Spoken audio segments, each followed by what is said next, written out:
I spent $100 on these things.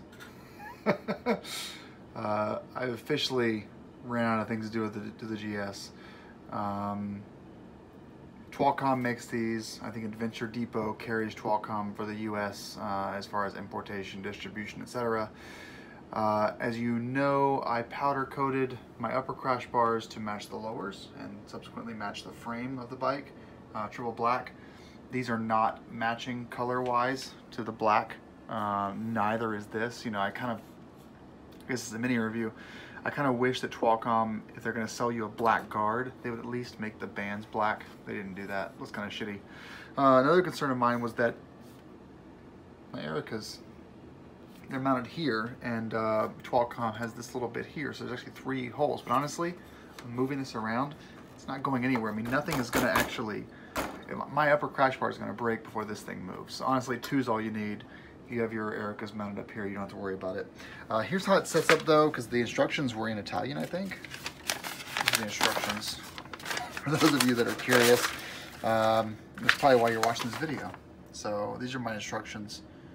It really doesn't tell you anything, but it's really simple to do. You take this here, you're gonna wrap this around the crash bars, just like that. And then you're gonna put, see this little groove that's hanging out here? You're just gonna put the wing ding, this guy here, you're gonna put it in the in that groove there. Then you're gonna put a piece of plastic, boom, around the bolt, and then put the bolt through the rounded side into the side that has the little carrier on there, and tighten it down. Pretty simple. I'll do the other side. I'll show you guys how it works, but it's really simple to do this. It is possible I should have used a tripod for this, but here we are. So this goes here. You can see how I have the round side on the inside here, and then further back is the this goes there, and then this obviously flips out the opposite direction. We're just gonna take our bolts now and put our bolts with the rubber pieces through there, and then once that's done, we can, where's my other bolt? There we go. Boom. So these guys get the rubber treatment like this, and then this gets mounted up like that, and then the upper goes there, lower goes there, screw it in, and you're done. So I'll wrap up this here. So we got these 2 started. It's a T27, by the way, with the Torx. I'm gonna move this actually as far back as possible. There we go. Yep. Push that back. Okay, and then, you know, this is one of those mods where I say to myself, I have truly ran out of things to do. And without a doubt, this is definitely one of those modifications that if, when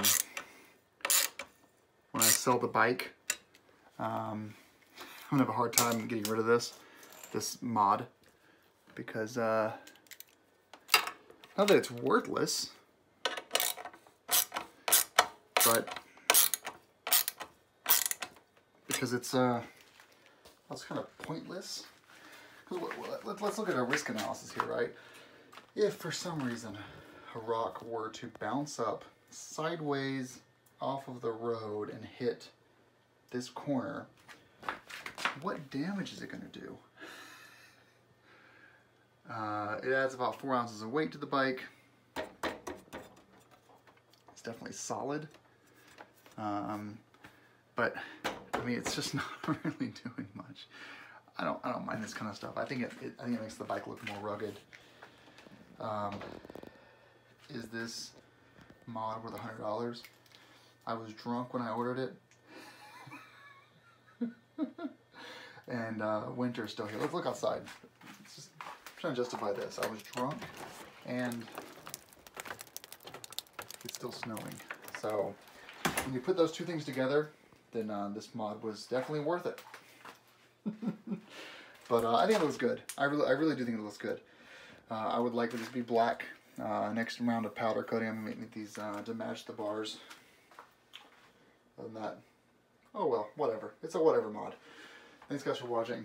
Thanks Twalcom for not giving this to me for free or a discount, but I also was drunk when I ordered it, so if I had emailed you asking for a discount, you probably would have said no.